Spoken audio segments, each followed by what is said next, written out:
monde, on se retrouve aujourd'hui pour la vidéo top flop du mois de novembre. Donc comme d'habitude les bandes annonces seront en barre d'infos et comme d'habitude il y aura des flops et des tops. Pour ce mois-ci j'ai 4 tops, 2 flops, donc on va commencer tout de suite par les tops. Donc le premier top c'est un biopic et c'est J.K. Rowling, la magie des mots, que j'ai adoré. Donc c'est l'histoire de J.K. Rowling, l'auteur de Harry Potter. On va suivre son parcours à partir du moment où elle est toute petite jusqu'au moment où la saga Harry Potter va exploser. Et franchement j'ai adoré ce biopic. Je ne connaissais pas du tout l'histoire de J.K. Rowling et j'ai vraiment eu un énorme coup de cœur. Je ne savais pas du tout qu'elle était passée par autant de choses négatives dans sa vie et franchement ce biopic les met très en avant. J'ai adoré voir son évolution, j'ai adoré voir le combat qu'elle a mené parce qu'elle était une femme.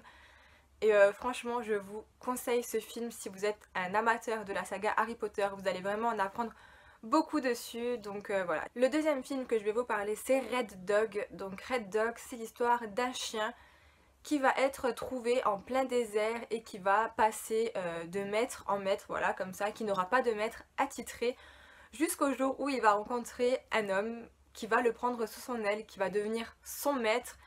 Malheureusement un jour le chien va se perdre et voilà, on va suivre son parcours pour qu'il puisse retrouver son maître. C'est très dramatique, c'est très triste, c'est dans la même lignée que Hachi et moi j'ai adoré, vraiment j'ai versé beaucoup de larmes. Voilà, je suis très sensible aux films animaliers comme ça. Voilà, je pense qu'on est tous un peu dans le même cas avec ce genre de film. Les acteurs sont vraiment pas mal, il n'y a aucun acteur trop connu dans ce film et c'est ce qui apporte vraiment tout son charme. Voilà, j'ai eu un petit coup de cœur pour ce petit chien, il n'a rien de beau, il n'a rien de charmant, mais voilà, on s'attache à cette petite boule de poil.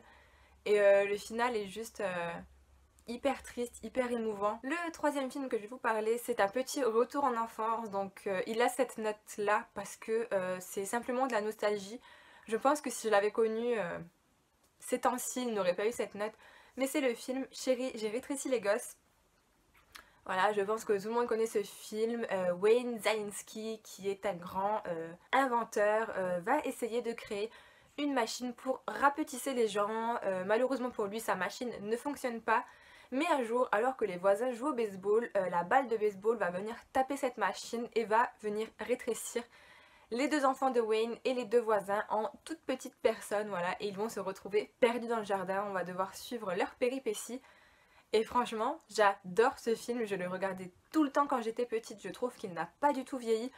Les effets visuels sont juste topissimes, le jardin qui est disproportionné, qui est très bien fait, les feuilles géantes, les fourmis géantes, les gâteaux géants, enfin tout est très bien réalisé, les acteurs sont hyper justes, hyper performants, le divertissement est très présent.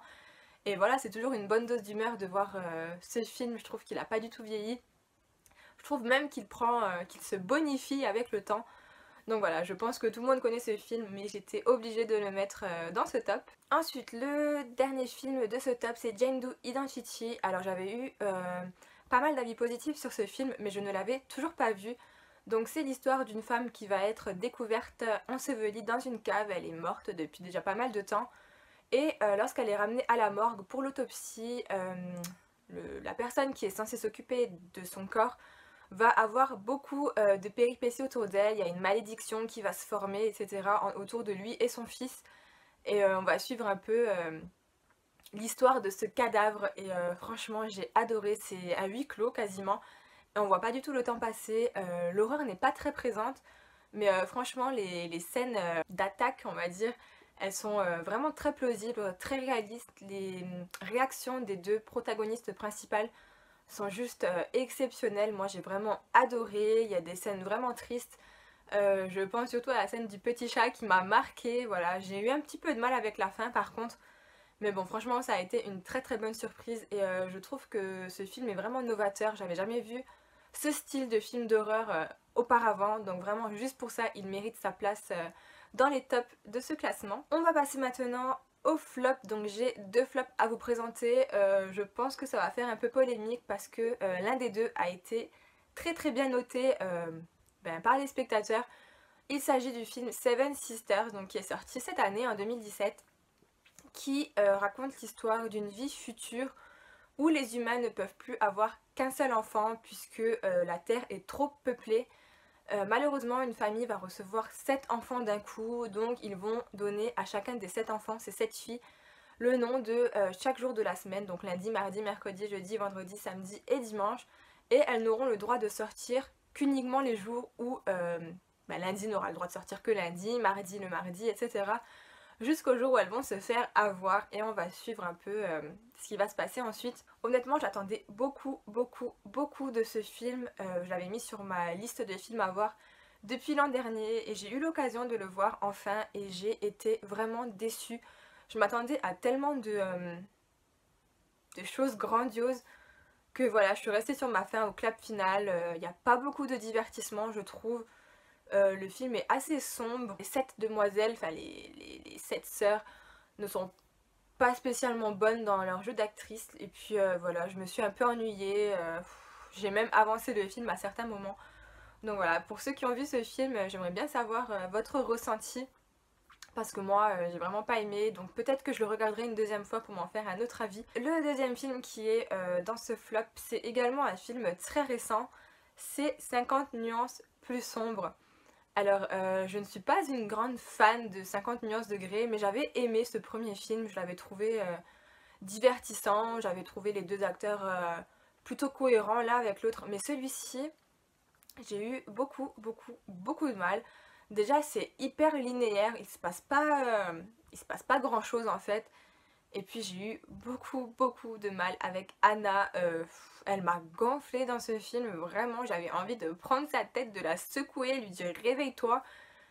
J'ai pas du tout accroché, en plus le divertissement n'est pas vraiment là. Je pense que je vais quand même regarder le troisième film pour me faire un avis final de toute cette saga. Mais honnêtement j'ai largement préféré les livres à ce deuxième film, je le trouve vraiment lassant. Désolée, ça a coupé. Donc je disais, les scènes censées être les scènes phares du film, elles sont juste survolées. Donc voilà, moi j'ai pas du tout accroché. Je pense que je ne suis pas la seule au vu des notes sur les réseaux internet. Mais voilà, j'aimerais quand même avoir votre avis. Voilà, c'est tout pour aujourd'hui. J'espère que ça vous aura plu. Mettez en commentaire les films que vous avez vus et ceux que vous avez appréciés durant le mois de novembre. Voilà, je vous fais de gros bisous et à bientôt. Ciao ciao.